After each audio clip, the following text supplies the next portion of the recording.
तो आज हम लोग डी ब्लॉक के लेक्चर को कंटिन्यू करेंगे और डी ब्लॉक के लेक्चर में हम लोग पिछले क्लास में फर्स्ट ट्रांजिशन सीरीज के 4 ऑक्साइड के बारे में हम लोग कवर कर चुके थे।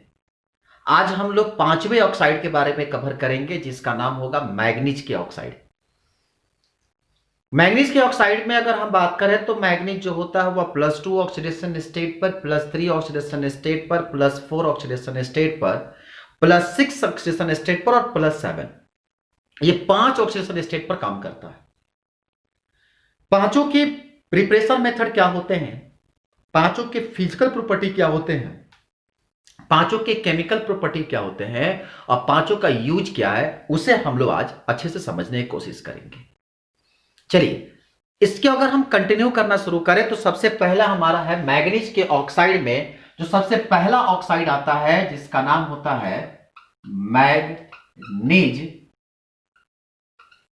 2 ऑक्साइड। मैग्नीज 2 ऑक्साइड का अगर हम प्रिपरेशन मेथड सीखें तो कहते हैं कि जब हम MnO3 या मैग्नीज कार्बोनेट को जब हम हीट करते हैं, जो मैग्नीज Mn जो हमारे पास पहला चीज तो अगर हम जनरली मैग्नीज कार्बोनेट बनाते कैसे उससे पहले सीखें तो कहते हैं कि जो मैग्नीज ऑक्साइड है MnO2 कि जब हाइड्रोजन के साथ अगर जनरली हम हीट कर दें, मैग्नीज ऑक्साइड को जब हम हाइड्रोजन के साथ जनरली हीट करते हैं तो भी हमको मैग्नीज ऑक्साइड और H2O देता है। तो मिल गया Mn2 यानी यहां पर ऑक्सीडेशन नंबर कितना +2। तो एक मेथड हो गया कि जब मैग्नीज ऑक्साइड को हाइड्रोजन के साथ हीट कर देते हैं तो मैग्नीज ऑक्साइड मिल जाता है। इसका दूसरा मेथड होता है कि जब MnC2O4 को जब जनरली हम हीट कर देते हैं तो ये भी हमको आसानी से मैग्नीज ऑक्साइड और चूंकि 2 मॉलिक्यूल्स थे, एक मॉलिक्यूल्स देगा कार्बन मोनोऑक्साइड और दूसरा देता है कार्बन डाइऑक्साइड। इसी को अगर हम यहां पर मैग्नीज कार्बोनेट ले लें, अगर इससे हीट कर दे तो एक कार्बन है तो एक तो देगा मैग्नीज ऑक्साइड और दूसरा देता है कार्बन डाइऑक्साइड। तो मैग्नीज के 2 ऑक्साइड बनाने का 3 विधि होता है, या तो आप मैग्नीज का ऑक्साइड ले लीजिए या यहां पर मैग्नीज का कार्बोनेट ले लीजिए और यहां पर मैग्नीज का कार्बोनेट ले लीजिए। तो 2 मेथड होते हैं जिसको आप आसानी से मैग्नीज के 2 ऑक्साइड का फॉर्मेशन कर सकते हैं। ठीक है, अब इसकी अगर हम फिजिकल कलर प्रॉपर्टी की बात करें, फिजिकल प्रॉपर्टी की बात करें तो फिजिकल प्रॉपर्टी जो होता है ये ग्रीन कलर का सॉलिड होता है और एक ग्रीन कलर का सॉलिड होने के साथ साथ soluble in water. Green colour का सॉलिड होता है जो पानी में सॉल्यूबल होता है, मतलब कि मैग्नीज ऑक्साइड ये insoluble in water and soluble in acid, insoluble in water and soluble in acid. तो मैग्नीज ऑक्साइड को जब या तो HCl या मैग्नीज ऑक्साइड को क्या कर दो H2SO4 के साथ मिला दे, दोनों कंडीशन में, तो यहां से देता है MnCl2 और H2, यहां से देगा MnSO4 और +H2। तो ये स्ट्रॉन्ग एसिड के साथ आसानी से सॉल्यूबल होता है, ये भी स्ट्रॉन्ग एसिड, ये भी स्ट्रॉन्ग एसिड। तो स्ट्रॉन्ग एसिड के साथ ये सॉल्यूबल होता है और वाटर में इनसॉल्यूबल होता है। इतना ही नहीं, इससे अगर एयर के इन प्रेजेंस ऑफ एयर अगर हीट करा दें, प्रेजेंस ऑफ एयर मतलब मैग्नीज ऑक्साइड जब ऑक्सीजन के साथ मिलता है तो आसानी से ये मैग्नस 3 ऑक्साइड का फॉर्मेशन करता है Mn2O3, जिसका नाम होता है मैग्नस या मैग्नीज, नाम होता है मैंगनीज 3 ऑक्साइड। तो आसानी से Mn2O3, तो ये है इसका केमिकल प्रॉपर्टी। ये हुआ प्रिपरेशन मेथड, ये इसकी फिजिकल प्रॉपर्टी और ये इसकी केमिकल प्रॉपर्टी। इसकी यूज की बात करें यूज में केमिकल रिएक्शन में एज अ कैटलिस्ट बनाने में यूज की जाती है, और मैग्नीज 3 ऑक्साइड बनाने में भी यूज की जाती है। तो मैग्नीज 2 ऑक्साइड के बारे में क्या क्या सीखे? मैग्नीज 2 ऑक्साइड के बारे में सीखे कि बनाने का मेथड, कि मैग्नीज ऑक्साइड को हाइड्रोजन के साथ हीट कर दिए या मैग्नीज कार्बोनेट को अगर जनरली हीट कर दे।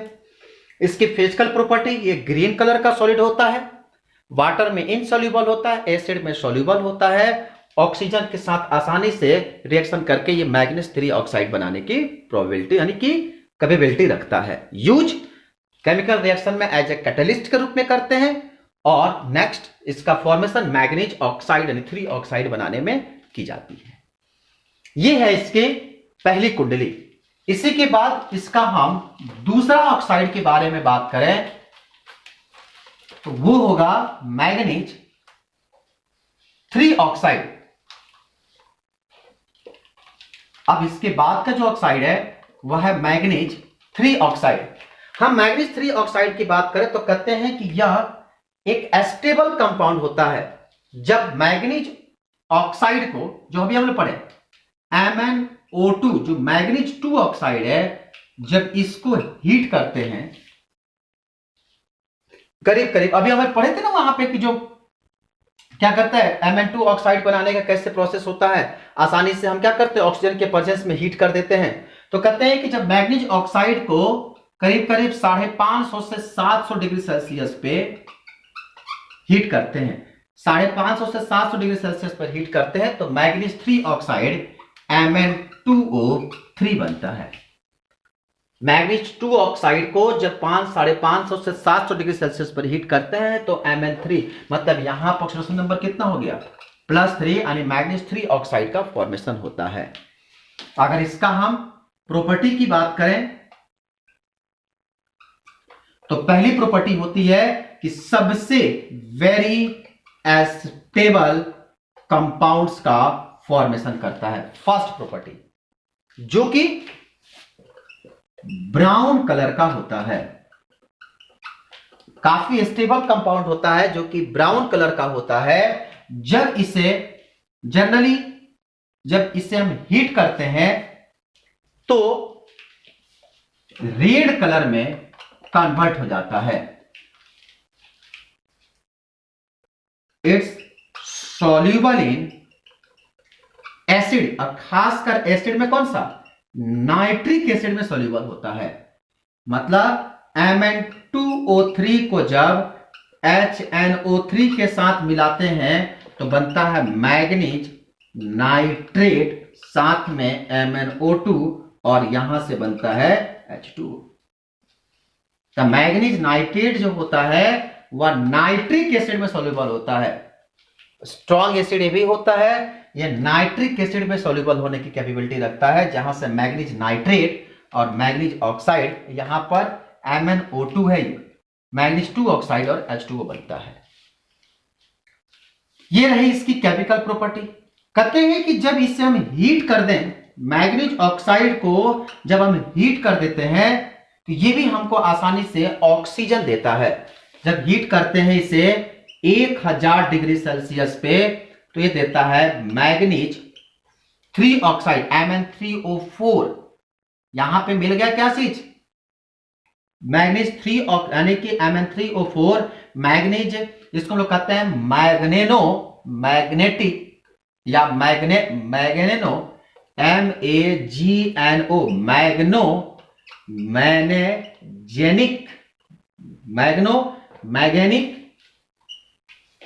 MAGNO, मैग्नेनिक ऑक्साइड, और साथ में निकलता है ऑक्सीजन। तो इसे नाइट्रिक एसिड के साथ मिलाने पर मैग्नीज नाइट्रेट देता है, जबकि इसे ऑक्सीजन के प्रेजेंस में अगर जनरली हीट कर दें 1000 डिग्री सेल्सियस पर तो बनाता है Mn3O4, और Mn3O4 जो होता है उसको हम लोग कहते हैं मैग्नेनिक ऑक्साइड। तो ये है इसकी केमिकल प्रॉपर्टी। तो ये था आपका मैग्नीज 3 ऑक्साइड। अगर हम इसके चौथे ऑक्साइड की बात करें जिसका नाम है मैग्नीज 4 ऑक्साइड, जो चौथा ऑक्साइड हम लोग सीख रहे हैं वह है मैग्नीज 4 ऑक्साइड। अब जो मैग्नीज 4 ऑक्साइड हमको मिलता है जिसका केमिकल फॉर्मूला होता है MnO4। अब देखिए जो मैग्नीज 4 ऑक्साइड हम लोग को मिलता है उसकी प्रॉपर्टी क्या होती है, MnO2 मैग्नीज 4 ऑक्साइड। ये चूंकि नेचर में जो होता है वह पायरोल्यूसिट यानी कि पायरोल्यूसाइड के रूप में पाया जाता है। यह एक ओर्स है, पायरोल्यूसाइड के रूप में यह पाया जाता है। यह बनता कैसे है, जो हमने मैग्नीज नाइट्रेट वहां बनाया था MnNO3 का होल ट्वाइस, जो मैग्नीज नाइट्रेट होता है जब इसे जनरली हम हीट कर दें तो बन जाता है MnO2 manganese nitrate, sorry manganese 4 oxide, और यहां से निकलता है NO2। तो इसका बनाने का मेथड क्या हुआ कि जब मैग्नीज नाइट्रेट को हम जनरली हीट कर देते हैं तो हमको आसानी से मैग्नीज 4 ऑक्साइड और NO2 गैस मिल जाता है। अगर इसका हम प्रिपरेशन, आप बस एक प्रिपरेशन मेथड याद रखिए, एक प्रिपरेशन मेथड फिजिकल प्रॉपर्टी और एक केमिकल प्रॉपर्टी एक यूज, क्योंकि बहुत बड़ा ऑक्साइड का टॉपिक है। आपके एग्जाम में ध्यान रखिएगा, एक ऑक्साइड हर बार एग्जाम में आता है। 10 का ऑक्साइड पढ़ना है, 10 के ऑक्साइड में से किसी एक ऑक्साइड के बारे में एग्जाम में आएगा, 9 के कार्बाइड के बारे में पढ़ना है, 9 में से जो होगा निकेल और कोबाल्ट के कार्बाइड के बारे में जानकारी है नहीं, बाकी जो हमारे पास 8 कार्बाइड है उनके बारे में। तो इधर से 10 ऑक्साइड और आपका 8 कार्बाइड, ये ज्यादा इंपॉर्टेंट है इस चैप्टर से। और उसके बाद लास्ट में चलकर कुछ कोऑर्डिनेशन कंपाउंड जैसे कि MnO4, उसके बाद K4FeCN6, या उसके बाद आपको मिल जाएंगे K2Cr2O7, ये कुछ कंपाउंड, ये ज्यादा इंपॉर्टेंट है। तो आप ऑक्साइड के सारे, एक प्रिपरेशन मेथड, एक फिजिकल प्रॉपर्टी, एक केमिकल प्रॉपर्टी और एक यूज, एक एक सब कुछ सीखिए। तो ऐसी स्थिति में मैग्नीज नाइट्रेट को जब हीट करते हैं तो मैग्नीज 4 ऑक्साइड और NO2 गैस मिलता है। अगर इसकी हम प्रॉपर्टीज की बात करें तो प्रॉपर्टी में सबसे पहला प्रॉपर्टी जो होता है कलर, खासकर फिजिकल प्रॉपर्टी, तो ये ब्लैक कलर का पाउडर होता है जो insoluble in water. Black colour का पाउडर होता है जो पानी में इनसॉल्युबल होता है। इसकी अगर केमिकल प्रॉपर्टी की बात करें, पहला केमिकल प्रॉपर्टी ये Cp not clinic plus, this is the chemical property. जब केमिकल प्रॉपर्टी की बात करें तो कहते हैं कि जब ये ऑक्सीजन के साथ हीट कर, या सॉरी जब मैग्नीज 4 ऑक्साइड को हीट करते हैं तो क्या बनता है Mn3O4 और साथ में यहां से ऑक्सीजन लैब्रिकेट होता है। पहली प्रोसेस कि जनरल जब इसको हीट करते हैं तो क्या कहता है इसे मैग्नेनिक ऑक्साइड, और साथ में क्या बनता है ऑक्सीजन बनता है। यहां +4 ऑक्सीडेशन स्टेट से चला जाता है, किसमें, यहां हो गया 8/3 ऑक्सीडेशन स्टेट। और तो पहले इसकी केमिकल प्रॉपर्टी हुई कि हीट करने पर ऑक्सीजन देता है। दूसरी प्रॉपर्टी, जब इसे HCl के प्रेजेंस में हीट करते हैं, जब इसे कंसंट्रेटेड HCl के गैस में जब इसको हीट करते हैं तो यहां से क्लोरीन गैस देता है। क्या देता है, क्लोरीन गैस देता है। तो आप पहली केमिकल प्रॉपर्टी ऑक्सीजन लिब्रिकेट करना, दूसरी प्रॉपर्टी क्लोरीन गैस देता है। जब हम इसका यूज सीखते हैं ना तो यूज में लिखते हैं कि क्लोरीन गैस के प्रिपरेशन में MnO2 का यूज करते हैं। याद रखेंगे, इसका एक यूज ये भी है कि प्रिपरेशन ऑफ क्लोरीन गैस, जब क्लोरीन गैस का जहां प्रिपरेशन की जाती है वहां पर भी क्या की जाती है, इस MnO2 का यूज की जाती है। क्लियर। इसका एक और केमिकल प्रॉपर्टी अगर आपको हम सिखा दें तो कहते हैं कि जब इसे H2SO4 के साथ मिला दें, यहां HCl है, अगर H2SO4 मिला दे तो जो यहां पर क्लोरीन था वहां पर ऑक्सीजन हो जाएगा। मतलब MnO2 जब कंसंट्रेटेड, कैसा, जो H2SO4 होगा वह कंसंट्रेटेड होगा, और जब इसे मिलाकर जब हीट करते हैं तो यहां से H2O पहला देता है MnSO4 H2O, और यहां से क्या, ऑक्सीजन। आप रिएक्शन को बैलेंस कर लीजिएगा, आप रिएक्शन बैलेंस नहीं कर रहे हैं, ठीक है। तो यहां से मिलता है मैग्नीज सल्फेट, H2O और ऑक्सीजन, ये हमारे पास बैलेंस। आप इस रिएक्शन को बैलेंस कर लीजिएगा। तो manganese oxide H2SO4 MnSO4 H2O, तो मतलब क्लोरीन गैस बनाना और ऑक्सीजन बनाना, दोनों में इसका हम लोग यूज करते हैं। कभी कभी क्या करता है कि ये एसिडिक सॉल्यूशन में एज ए पावरफुल ऑक्सीडेंट के रूप में काम करता है। एसिडिक सॉल्यूशन में ऑक्सीडेंट के रूप में यूज करना मतलब क्या है कि जब हम अगर मैग्नीज ऑक्साइड को अगर हम ब्रेक कर दें तो ब्रेक करने पर क्या करता है, H2O टूटेगा H प्लस और OH माइनस में, यहां से इलेक्ट्रॉन शिफ्ट होगा, और जब ये टूटने के बाद क्या बनाता है, Mn2 प्लस आयन का फॉर्मेशन करता है। मतलब यहां से ऑक्सीजन रिलीज होना मतलब रिड्यूज होना, ऑक्सीजन यहां से खत्म होना मतलब रिड्यूज होना, या एज ये ऑक्सीडाइजिंग एजेंट के रूप में काम करेगा। मतलब ये एक स्ट्रॉन्ग ऑक्सीडाइजिंग एजेंट के रूप में काम करता है, जिसका यूज हम लोग इलेक्ट्रोकेमिस्ट्री में इलेक्ट्रोलाइट सेल बनाने में यूज करते हैं। वहां इलेक्ट्रोलाइट सेल में हम लोग मैग्नीज ऑक्साइड यूज करते हैं। यहां से आसानी से क्या करता है, Mn2 प्लस दे देता है। मतलब ये as a strong oxidising agent यानी पावरफुल ऑक्सीडाइजिंग एजेंट के रूप में काम करता है। और यहां पे जो ऑक्सीजन यहां से मिलता है ये बना लेता है यहां से क्या चीज, H2O। तो मतलब कि ये एक स्ट्रॉन्ग ऑक्सीडाइजिंग एजेंट बनाने में यानी ऑक्सीडाइजिंग एजेंट के रूप में भी काम करता है। तो पहली चीज क्या सीखे, इसका प्रिपरेशन मेथड, कि मैग्नीज नाइट्रेट को जब हीट करते हैं तो हमको मैग्नीज 4 ऑक्साइड मिलता है। दूसरी, ये ब्लैक कलर का होता है। तीसरी प्रॉपर्टी क्या सीखे हम लोग कि ये HCl के साथ मिलकर क्लोरीन गैस देता है। चौथी प्रॉपर्टी, ये कंसंट्रेटेड H2SO4 के साथ मिलकर ऑक्सीजन देता है। इसमें पांचवी प्रॉपर्टी सीखे कि ये क्या करता है, स्ट्रॉन्ग ऑक्सीडाइजिंग एजेंट के रूप में काम करता है।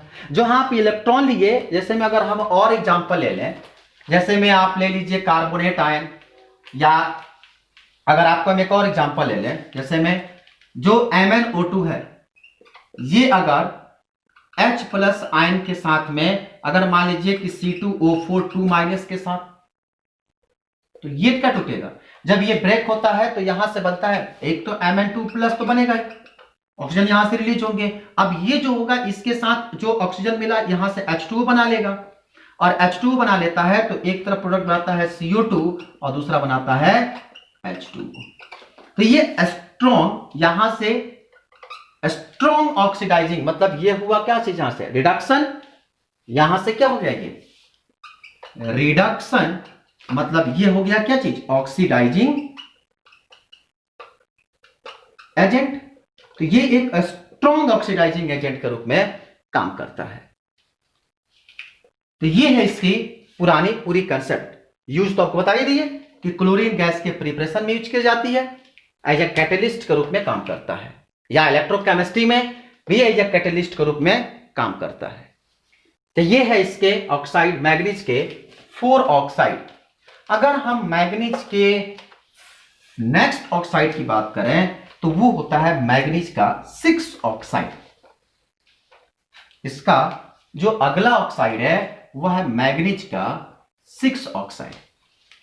अब जो मैग्नीज का जो 6 ऑक्साइड होता है, ये नॉर्मली पोटेशियम पर मैग्नेट और कंसंट्रेटेड सल्फ्यूरिक एसिड, किसको किसको, पोटेशियम KMnO4 और H2SO4, ये ध्यान रहे, कंसंट्रेटेड पोटेशियम पर मैग्नेट और H2SO4 को जब आपस में मिलाते हैं तो यहां से पहले बनता है पोटेशियम पर सल्फेट और साथ में बनता है Mn2O6, या इसी का सेकंड फॉर्म जो हम निकालते हैं तो लिखते हैं इसको MnO3, 3 कॉमन कर लेते हैं तो बनता है MnO3, तो मैग्नीज, और साथ में निकलता है क्या चीज, H2।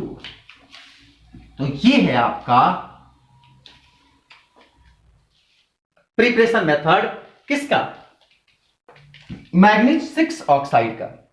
जब KMnO4 पोटेशियम पर मैग्नेट को जब कंसंट्रेटेड H2SO4 के साथ जब हीट करते हैं तो हमें क्या मिलता है, पोटेशियम पर सल्फेट और मैग्नीज 6 ऑक्साइड की प्राप्ति होती है। हम कहते हैं कि इसकी फिजिकल प्रॉपर्टी की बात करें तो यह भी डार्क कलर का होता है, डार्क या ब्लैक कलर का होता है। जो डार्क या ब्लैक कलर का जब होता है जनरली ये वाटर में सोल्यूबल होता है। Chemical property, soluble in water and basic medium, ये आसानी से वाटर और बेसिक मीडियम में सोल्यूबल होता है। मतलब कि जब MnO3 को H2O के साथ मिलाते हैं तो पर मैग्नेट और साथ में MnO2 मिलता है, इसे कहते हैं हम लोग पर मैग्निक एसिड। तो H2O में सोल्यूबल होता है और इसी को अगर हम बेसिक मीडियम NaOH ले लें या KOH ले लें तो ये बनाता है K2MnO4 और साथ में H2, इसका नाम होता है पोटेशियम मैग्नेट। तो ये क्या करता है, पहली चीज कि इनके पास क्या प्रॉपर्टी हो गई कि ये वाटर में सॉल्यूबल होता है। अगर ऊपर से शुरू करें तो कहते हैं कि जब पोटेशियम पर मैग्नेट को H2SO4 कंसंट्रेटेड H2SO4 के साथ मिलाते हैं तो मैग्नीज 6 ऑक्साइड का फॉर्मेशन होता है। फिजिकल प्रॉपर्टी, ये ब्लैक कलर का होता है, सॉलिड स्टेट में पाया जाता है। ये वाटर में सॉल्यूबल होता है, साथ साथ बेसिक मीडियम में भी सॉल्यूबल होता है। वाटर के साथ मिलकर परमैंगनेट एसिड बनाता है और बेस के साथ मिलकर पोटेशियम मैग्नेट, या अगर यहां पर क्या होता MnO3 यहां पर NaOH रहता तो बनता MnO4 और साथ में क्या H2, नाम होता है इसका सोडियम मैग्नेट। तो या तो यहां पर पोटेशियम मैग्नेट बनाता या तो यहां पर सोडियम मैग्नेट बनाता। तो बेसिक मीडियम में भी सॉल्यूबल होता है और वाटर में भी क्या होता है, सॉल्यूबल होता है। तो ये इसकी बेसिक प्रिंसिपल होती है। इसका यूज कहां करते हैं, इसका भी यूज केमिकल रिएक्शन में एज अ कैटलिस्ट यूज करते हैं। केमिकल रिएक्शन में एज अ कैटलिस्ट यूज की जाती है और इसका भी यूज हम लोग मैग्नीज 4 ऑक्साइड बनाने में भी की जाती है। इसका यूज मैग्नीज 4 ऑक्साइड बनाने में भी की जाती है। तो ये रहा मैग्नीज का 6 ऑक्साइड। अगर हम इसके बाद थोड़ा सा और चर्चा करें, इसका आखिरी और अंतिम ऑक्साइड है जिसका नाम है मैग्नीज 7 ऑक्साइड। ये थोड़ा सा एक्सेप्शन है, आप ध्यान रखना। मैग्नीज 7 ऑक्साइड जो है एक एक्सेप्शनल ऑक्साइड है, बहुत इंपॉर्टेंट ऑक्साइड है। सारे के सारे ऑक्साइड जो होते हैं वो सॉलिड स्टेट में पाए जाते हैं, लेकिन ये ऑक्साइड जो होता है वो लिक्विड स्टेट में पाया जाता है। तो पहली चीज, ये ऑयल फॉर्म में पाया जाता है, मार्क कर लेना, बहुत इंपॉर्टेंट ऑक्साइड है ये सबसे बड़ी चीज है कि ऑयल के रूप में पाया जाता है। और कहते हैं कि जो Mn2O7 होता है, आप इसमें एक लाइन लिख लीजिए कि oily drops of Mn2O7 be separated by mixing potassium permanganate and concentrated H2SO4 या sulphuric acid with concentrated sulphuric acid. कहते हैं कि जब पोटेशियम परमैंगनेट को कंसंट्रेटेड H2SO4 के साथ जब हम इसे हीट करते हैं तो यहां से पोटेशियम KHSO4 पोटेशियम पर सल्फेट और यहां से Mn2O7 और H2O मिलता है, दो पोटेशियम। ये है इसके, ध्यान रहे ये पाया किस में जाता है, लिक्विड स्टेट में, मतलब ये ऑयल के रूप में पाया जाता है। बहुत इंपॉर्टेंट है, सारे एलिमेंट्स जो होते हैं, सारे ऑक्साइड होते हैं जो नॉर्मली सॉलिड स्टेट में पाए जाते हैं एक्सेप्ट KMnO2। ये जो होता है सॉरी ये KMnO2, ये जो है Mn2O7 है, यह हम ऊपर अलग लिखे थे। Mn2O7 ये हमारे पास क्या होता है, +7 ऑक्सीडेशन स्टेट पर होता है, और ये जो होता है क्या, किस स्टेट में पाया जाता है, लिक्विड स्टेट में होता है और ऑयल के रूप में पाया जाता है। ठीक है, फिर इसके अगर हम आगे प्रॉपर्टी की बात करें तो इसकी फिजिकल प्रॉपर्टी तो क्या होता है, ये ऑयली लिक्विड होता है जो इसकी मेल्टिंग पॉइंट मात्र 5.9 डिग्री सेल्सियस होता है।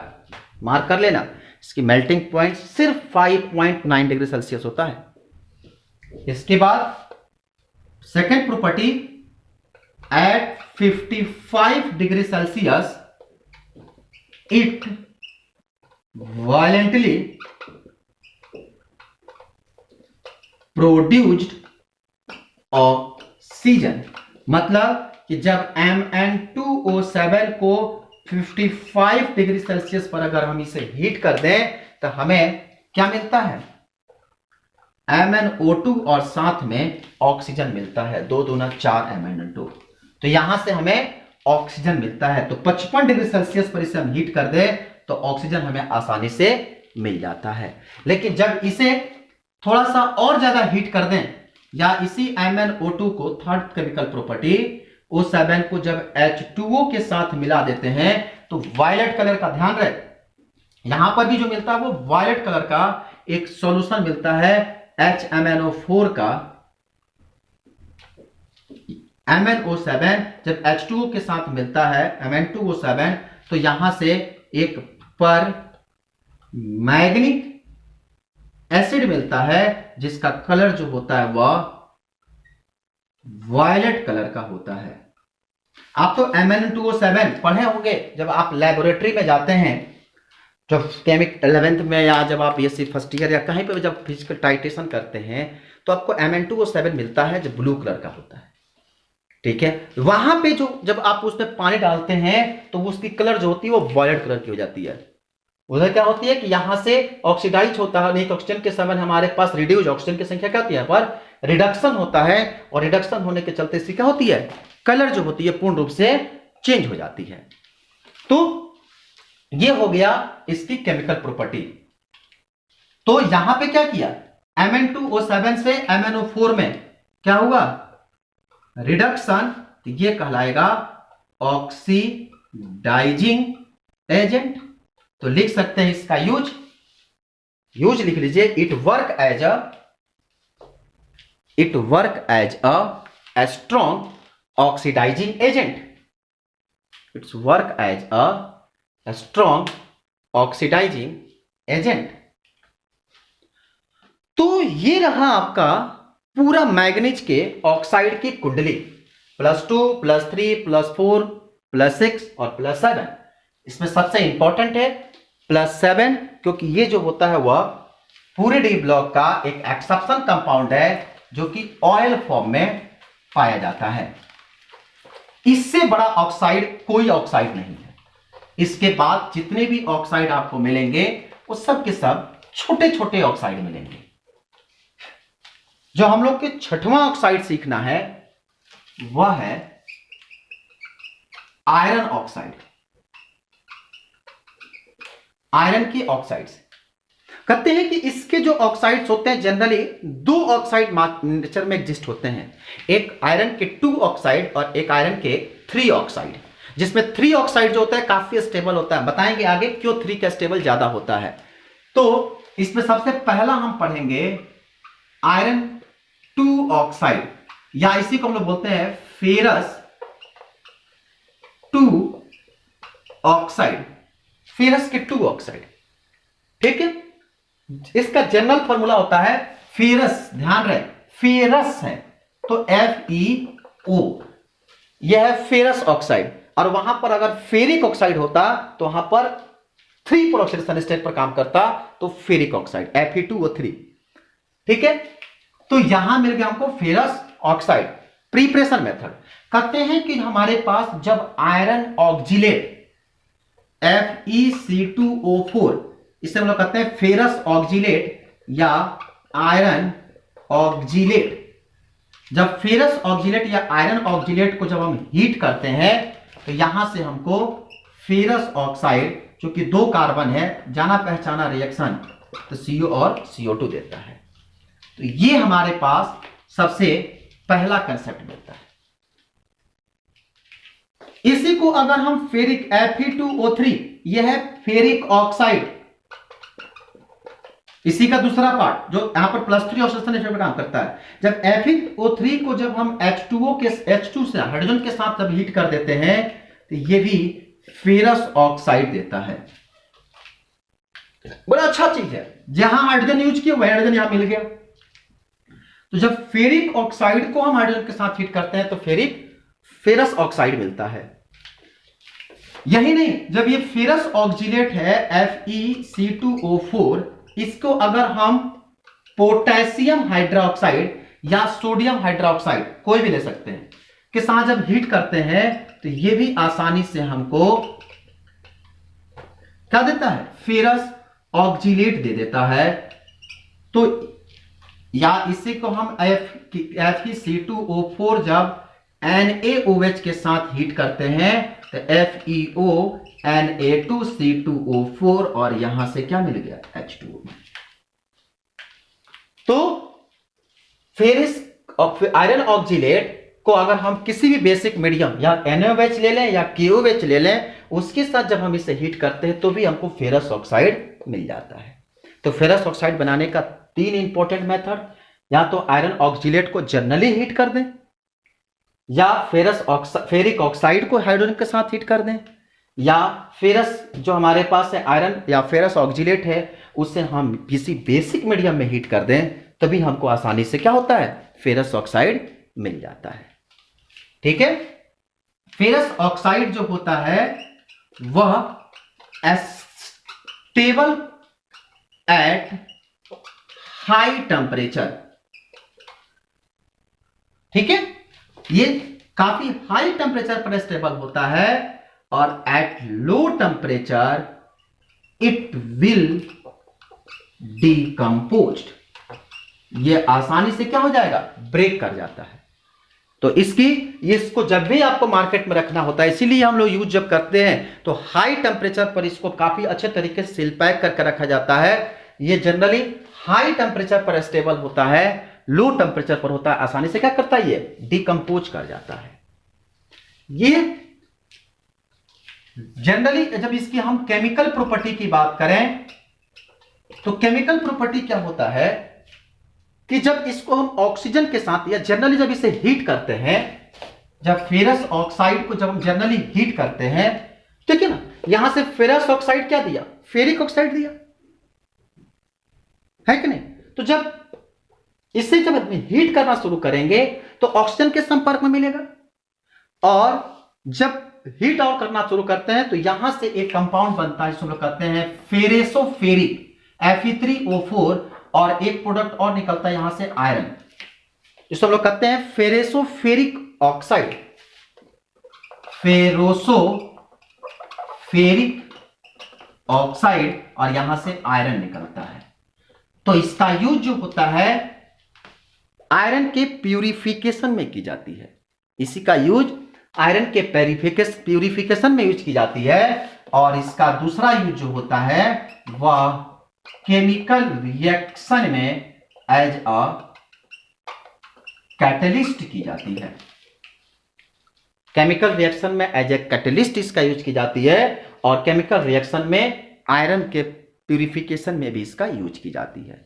तो क्या कहानी हुआ फेरस ऑक्साइड का कि पहला कंसेप्ट हम लोग सीखे कि बनाते कैसे हैं। तो आयरन ऑक्जिलेट होता है, आयरन ऑक्जिलेट को जब हीट करते हैं तो हमको फेरस 2 ऑक्साइड मिल गया, या इसी को जब हम फेरिक ऑक्साइड को अगर हम हाइड्रोजन के साथ हीट कर देते हैं तो भी हमको फेरस ऑक्साइड मिल जाता है। जब हम लोग आयरन ऑक्जिलेट को जनरली हम किसी भी बेसिक मीडियम में, खास करके OH या स्ट्रॉन्ग बेस जो होता है उसके साथ जब हम हीट करते हैं तो भी हमको आसानी से क्या करता है, फेरस 2 ऑक्साइड मिल जाता है। इसकी केमिकल प्रॉपर्टी या आसानी से क्या करता है, फेरेसोफेरिक ऑक्साइड और आयरन बनाता है। जब इसे हम जनरली हीट करना शुरू करते हैं, यहां पर आप 4 तो यहां 4 से मल्टीप्लाई, तो ये हो गया फेरेसोफेरिक ऑक्साइड। और यूज कहां होता है इसका, कार्बन केमिकल रिएक्शन में एज अ कैटलिस्ट में इसका यूज करते हैं। ये है फेरस 2 ऑक्साइड या आयरन 2 ऑक्साइड की कंसेप्ट। आप साथ साथ में नोट्स बनाते चलिएगा, जो चीजें आपकी छूट जाएगी उससे आप वीडियो पॉज करके लिख लीजिए, क्योंकि इनऑर्गेनिक केमिस्ट्री में बहुत कुछ समझने का चीज नहीं होता है, एक दूसरे से कोरिलेटेड होता है। तो आप जो कंसेप्ट मिलता है ऑर्गेनिक में, ऑर्गेनिक के रिएक्शन जो होते हैं कैसे होते हैं वो आपको एक्सप्लेन की जाती है, मैकेनिज्म की जाती है। इनऑर्गेनिक के रिएक्शन में मैकेनिज्म नहीं होती है, इसीलिए इनऑर्गेनिक रिएक्शन को कोशिश की जाती है समझने के लिए कि क्या बन सकता है। आप मेन प्रोडक्ट को याद रखो, बाई प्रोडक्ट को मत याद रखो। तो इसकी नेक्स्ट ऑक्साइड है फेरस 3 ऑक्साइड। ये सबसे ज्यादा स्टेबल होता है। अगर इसी में हम देखें तो फेरस 3 मतलब Fe3+, Fe जो जनरल होता है 26 3d6 4s2, मतलब इसका जब ऑर्बिटल डायग्राम बनाते हैं तो 1 2 3 4 5 और 6, यहां पर ये 3d है और ये 4s है, 2 इलेक्ट्रॉन। जब ये यहां से जब एक इलेक्ट्रॉन निकलता है तो कहां से निकलेगा, पहले S से निकलेगा, मतलब ये बनेगा Fe+ में। तो क्या होगा, इस पे तो कोई इफेक्ट नहीं पड़ेगा, यहां से एक इलेक्ट्रॉन निकलेगा। लेकिन जब Fe2+ होगा तो मतलब ऐसे कंडीशन में यहां से तो इलेक्ट्रॉन पे कोई असर नहीं, यहां से एक इलेक्ट्रॉन निकला तो बन गया मतलब F4s 0 हो, Fe2+ पे मतलब 2 इलेक्ट्रॉन निकलना। और जब Fe3+ होगा मतलब कि अब जो निकलेगा वह कहां से इलेक्ट्रॉन, यहां का इलेक्ट्रॉन जो होगा वह बाहर निकलेगा। मतलब अब इसके d जो ऑर्बिटल है ये क्या हो गया, हाफ फिल्ड हो गया। क्या हो गया, हाफ फिल्ड हो गया। और कहते हैं कि जब d ऑर्बिटल या तो हाफ फिल्ड हो या क्या हो, फुल फिल्ड हो। तो अगर हाफ फिल्ड हो या फुल फिल्ड हो तो ऐसे कंडीशन वो सबसे ज्यादा स्टेबल होता है। तो इसीलिए Fe3+ जो होता है काफी ज्यादा स्टेबल होता है। कई बार एग्जाम में क्वेश्चन पूछे जाते हैं कि Fe3+ is more stable than Fe2+, why, तो लिखेंगे कि Fe3+ is more stable due to at the condition of Fe3+, the vacant d orbital is half filled. Then the condition of half filled, then the d orbital is more stable at compared to Fe2+। यानी कि Fe2+ में क्या होता है, 6 electron इसके half field जो होते हैं भरे, मतलब कि हाफ फील्ड के बाद भी एक इलेक्ट्रॉन होता है, और यह हाफ फील्ड भरा हुआ है, मतलब हाफ फील्ड फुल्ली कंप्लीटेड है।